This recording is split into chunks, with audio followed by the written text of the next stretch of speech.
What's up, everybody? Welcome to the first episode of I Don't Know. Today we're going to be talking about the top 3 most infamous jails of Massachusetts, and we're going to talk about the famous people that stayed at those jails.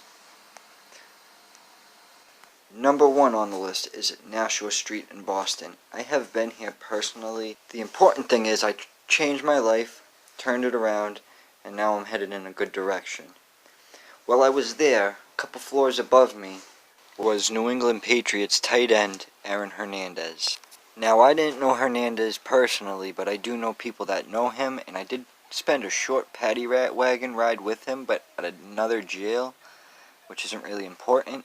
But I do know for a fact at the previous jail he was treated like shit, and in Boston at Nashua Street he was treated very good. He had magazines, pizza, a lot of things that people didn't know about, and I'll leave it at that.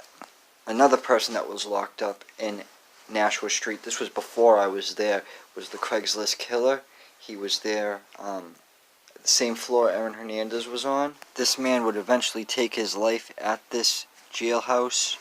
He ended up putting a bag or a pillowcase over his head and ended up slicing his wrist till he bled to death.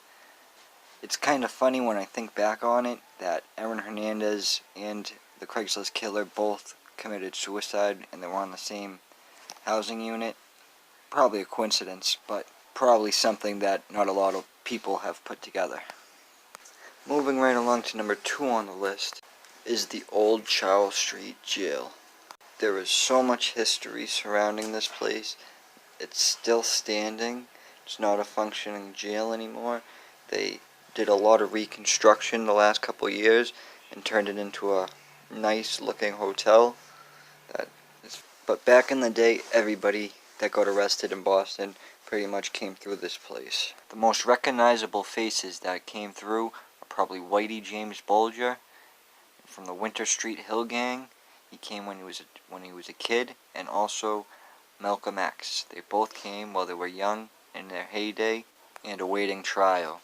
Another famous person to walk through these halls was Babe Ruth. Babe Ruth went on a tour through Charles Street Jail when it was still functioning. He wasn't an inmate, he was just as a citizen. Number 3 on the list is Ash Street in New Bedford, not to be confused with Nashua Street. I know it kind of sounds familiar. This is another place I was at. This is the oldest jailing facility in the United States, I believe. Salem had the oldest standing jail till about maybe 5-10 years ago when they knocked it down. But not only is the age of this building amazing, where it's located is pretty mind-blowing. It is literally in the middle of the hood. This place is flooded with drugs and violence. At least when I was there. I know they cracked down the last couple years. When I was there, what I witnessed was pigeons, little dead pigeons getting thrown over the fence with drugs filled inside them. Drugs getting smuggled in through visitation. And there was a few other ways they were getting the drugs in, but I don't want to get anybody in trouble.